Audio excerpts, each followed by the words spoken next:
Hi, it's Bumbleberry, and we're back, and James is, basically sitting on Diana, who is possessed. Here we go. I won't stop him. Go ahead. I wasn't sure if stopping him would stop the angel. If James did let go of Diana, what if the angel took control and attempted to choke him instead? It was a complicated situation, but it had to be done to stop the angel from using Diana. As James tightened his grip, Diana arched her back.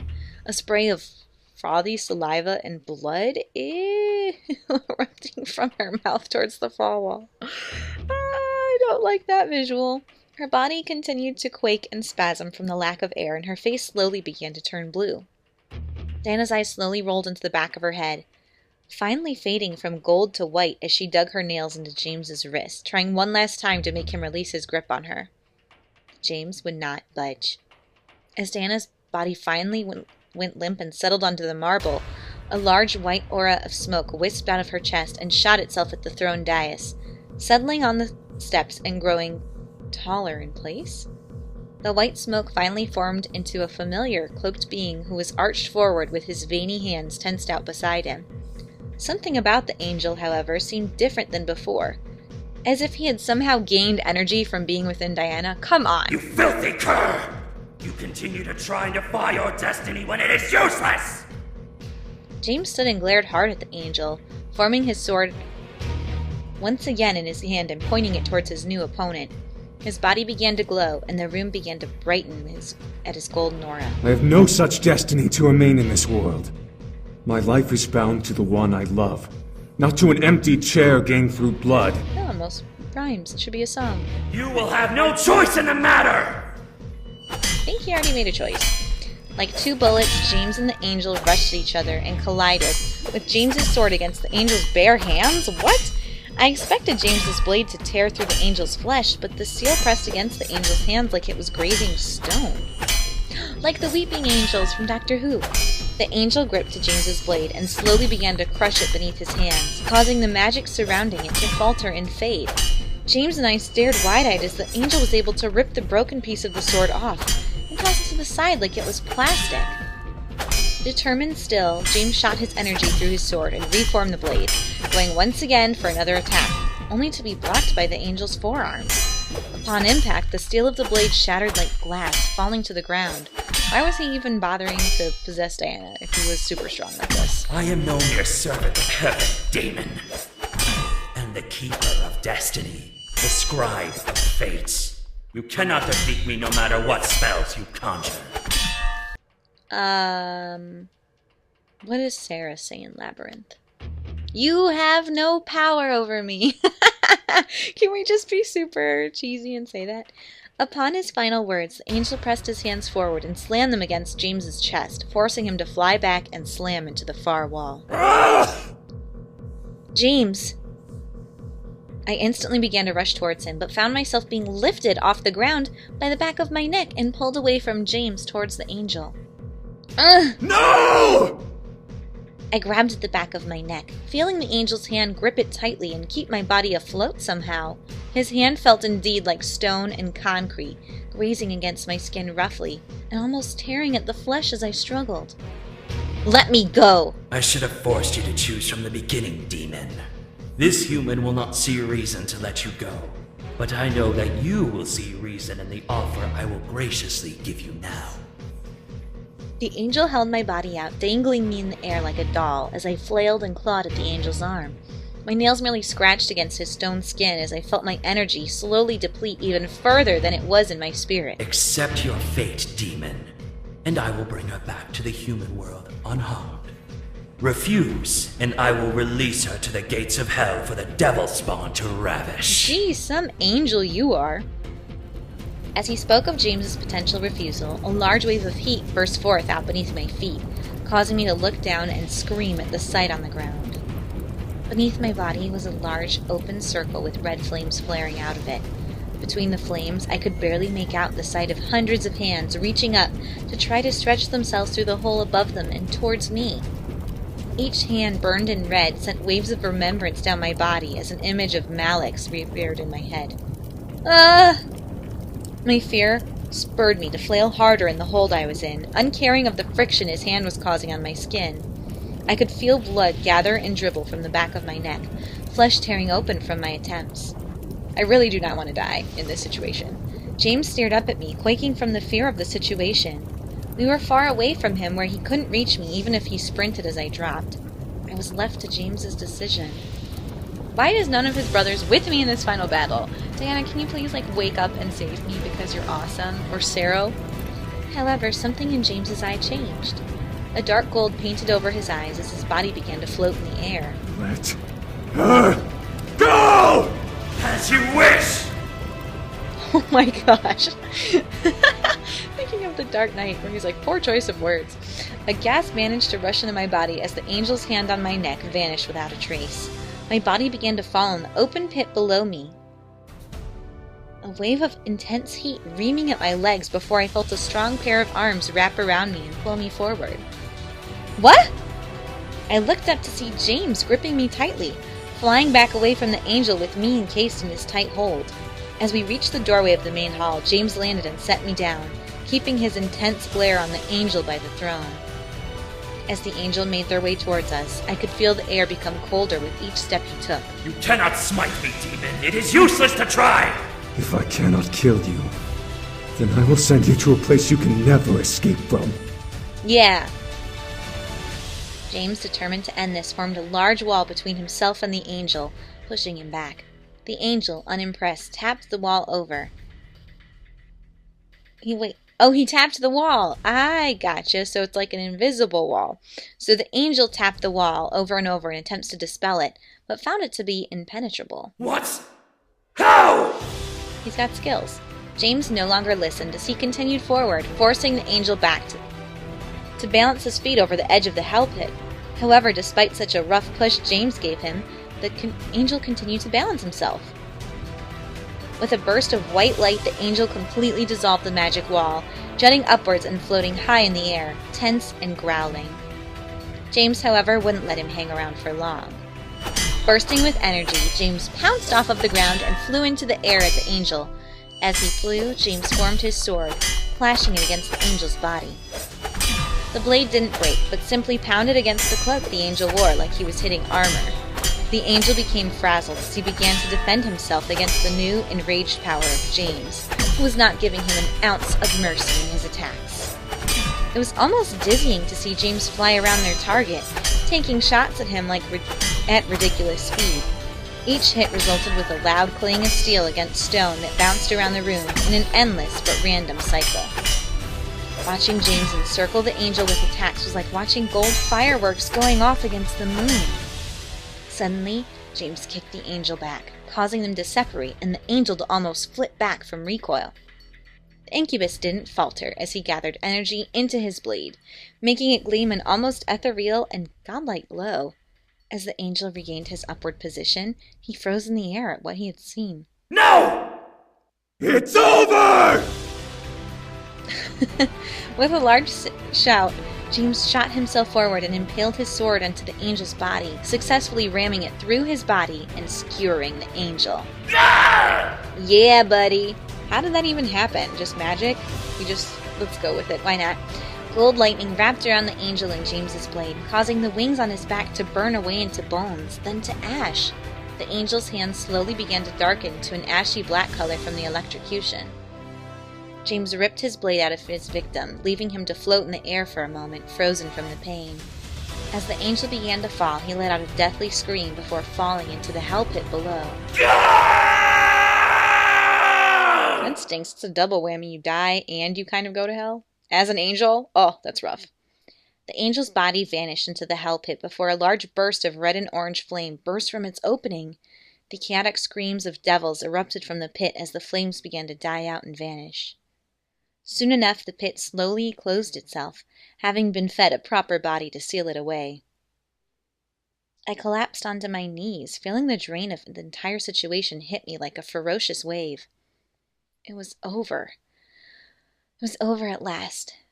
But for how long? The entire situation became a chaotic mess. James forced the angel of fate into a pit of hell. Well, did this mean that James was free? What about the angel? Now, yeah, destiny and fate are probably not going to be good for a while. That's okay. You know what? No predetermined path. Let's just fly by the seat of our pants. Too many questions rang in my head, but stopped as James landed beside me and knelt down to me, lifting my chin and making me look up at him. He looked worn out, panting for air from the experience, but still had a kind smile. Ah, you know. Oh, his mark is gone. Oh, okay. It was so satisfying feeling James with me. I had barely noticed the black scar on his chest vanish from his skin as I became lost in his eyes in relief. It's over now. Yay. I could only nod, feeling the slow growth of elation trickle into my chest as I looked up at James. He was alive, we were still together, and the angel was gone. If it wasn't over, I was sure the other angels would have come at us. I wrapped my arms around James, relieved that everything was over and we were at peace at last. It's over. James and I held each other tightly, taking in the situation. The war was over. The angel hunt for James was apparently over, because they only sent one. Pfft. We were safe now, and we could go home. All we could do now was let out a sigh and cherish the silence that followed. We would go home soon. I hope Diana's okay. Can we check on her? Well, you did it! Congratulations! You've made it to the end of your story. I have to say, I am very surprised at how it turned out. Nevertheless, I'm glad things worked out in the end. Okay, Kate, whether it was for the better. Nevertheless, I mean, not only did James defeat his father, the dreaded demon lord, but both of you took out a band of angels! Seriously! That's wild! Yay! But I guess it was for the best, or else they would have kept trying to hunt you down and make James the king of the demon world. Angels. So persistent. Anyways, you've been through a lot, so why don't we skip to... Huh? You want to know what happened after the war? What happened? You would think when Diana's body was found, the entire rebellion wept. Even the rebel leaders, and especially Sero. Despite the war being over and celebrations being the highlight of the night following it, the death of their queen became the dreadful morning news. She was given a public cremation, watched by the entire rebellion army, and, when her body became ashes, Sero took the remains to a tree sacred to her family, burying her ashes at the roots. I like Diana. Why do you keep killing her off? What did Sero do then? Well, you see, since Sero is... Well, since he's half angel, his angel blood prevents him from letting him take his own life, as it's inscribed on their blood by heaven that they will live until time or their enemies end them. None of the rebel leaders would agree to take his life, and every demon in the abyssal plains came to respect him too much to challenge him. So he simply sits at the foot of Diana's family tree, desperate to wither away. That's so sad. Dude, there's lots to live for. I think he's still there now. Poor Sero. Why don't you go keep him company? Anyway, the other rebel leaders, desperate to make sure that her death wouldn't be in vain, brought themselves together and swore to bring the world to the peace they believed she imagined it to have. To the surprise of many, they did a pretty decent job. They slowly started to work at breaking the caste system and organized trade on every inch of the world. All of it in the memory of the fallen succubus. Yay. And I believe that is everything that happened after, well, except for your story anyway. James and you returned home and prepared once again for your marriage. Everything was taken care of before he found you, so no one knew the wiser. Yeah. Huh? How do I know? Well, I have my ways. Maybe you should check it out. Why are you have like the weirdest shirt that still bothers me. Just okay. Everyone has their own style. The wedding was perfect. The reception, even more so. I'm married? I'm married. This is the first time we've been married, isn't it? Or is it? I don't know. Everything that happened to me before the wedding was completely washed away by the nerves that rushed through me at the joy I felt when I finally said, I do. As the wedding bells chimed and the cheers rang through the air, as James and I finally kissed, I could almost see my future laid out before me, and it was gorgeous. I could go on and on about the wedding and the honeymoon, but honestly, after the war, I was more concerned of living my life afterwards. Seriously, okay, that's fine. Our lives escalated to new heights after we officially became husband and wife. James helped the Anderson Toy Company skyrocket through the business world, now an official Anderson heir. Heir. I stood beside him, aiding him in every way possible. As for me, I began to go through my own success in life, dedicating myself to becoming exactly what I wanted to be. After all, my husband was a CEO. Nothing was barred from me. If I put the same amount of work in as I did the demon world, then I was going to be okay. However, there was never a day that went by that I didn't think about what was happening in the abyssal planes. It was a heavy chapter of my life, one that tested the love between me and James. The memory of the angels that chased after us would always run shivers down my spine, reminding me that at any moment an angel could lash out at us once more. Still, I was confident that we would get through it and stay together no matter what came our way. Demon, devil, angel, it didn't matter to us. We were unstoppable together. The faint memory of my own power slightly tingled through me every time I grew confident, eagerly reminding me that I had strength of my own. I would never let anyone come between me and James ever again. The slow settling of it all rumbled in my mind as I laid in bed, holding James close to me. I was so happy to see him every morning, even more so now to occasionally glimpse his wedding ring resting on his ring finger. Yes, I couldn't help myself from brushing my fingers over his gorgeous black locks, staring at his closed eyes. Why, hello, James. Funny, you don't seem to have your glasses today. How did I ever deserve you? It seemed so unreal, holding him close to me.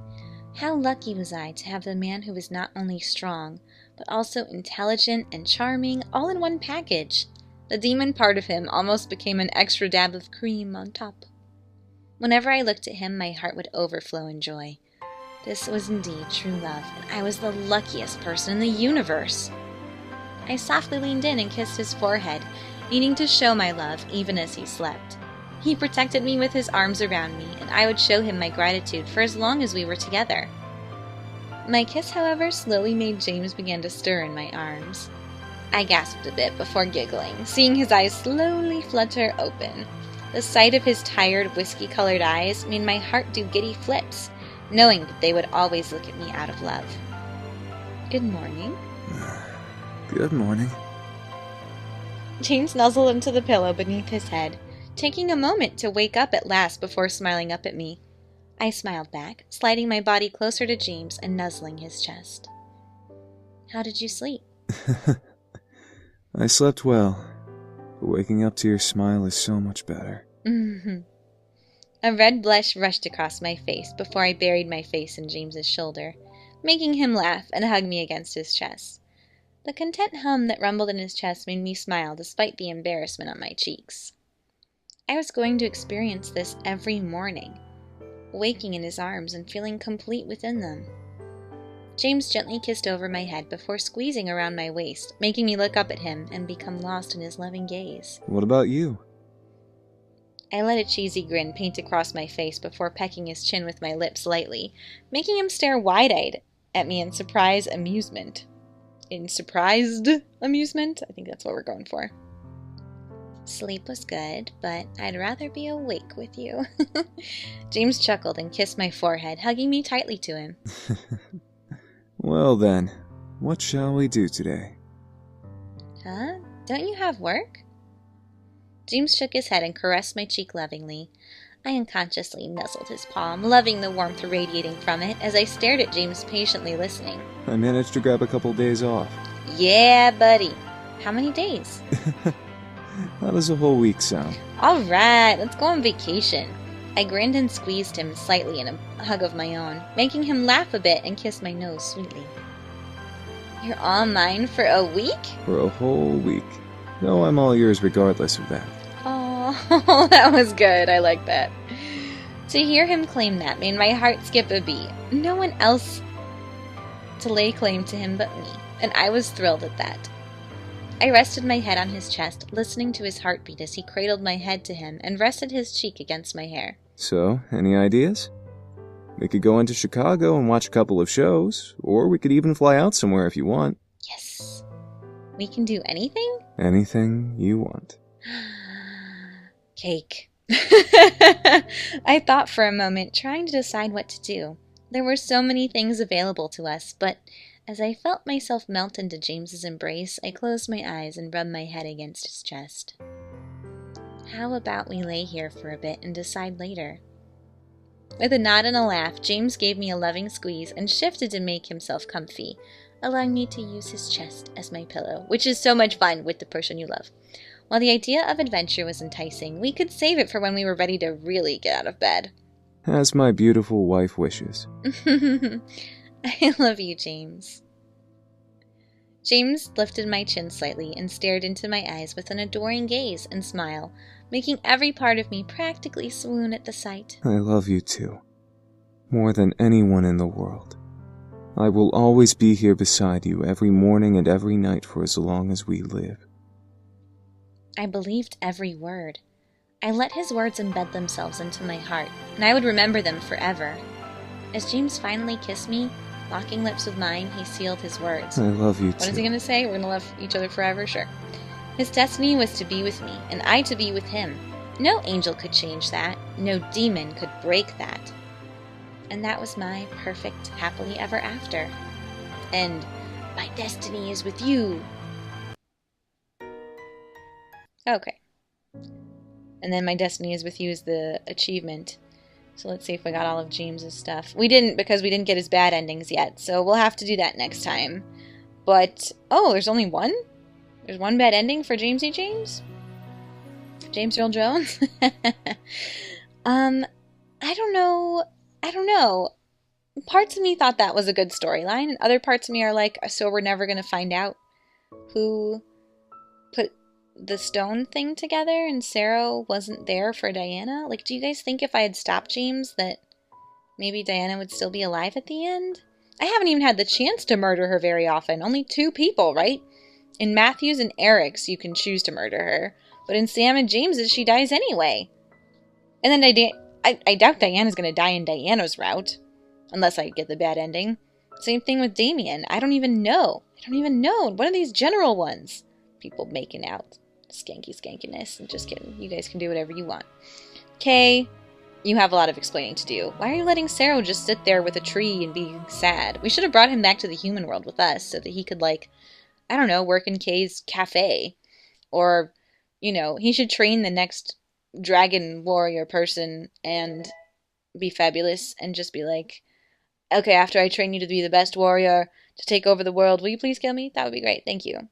Or he could rule the demon world. I don't know. Be useful, Sarah. Be the historian of Diana's family. I don't know. How do you guys feel about it? And then, do you want to see the rest of them? I'll probably play Diana eventually. I don't know about Damien. I know you all love Damien. Everybody loves Damien. I hated his route. I hated it. I thought it was stupid. I was upset because they made me try to allow someone else to sleep with him in order for him to get his, like, true ending. I'm like, are you kidding me? Like, I know it ended up he didn't sleep with her. I know. I'm just salty about it. Anyway, sorry I've been kind of not uploading as much lately.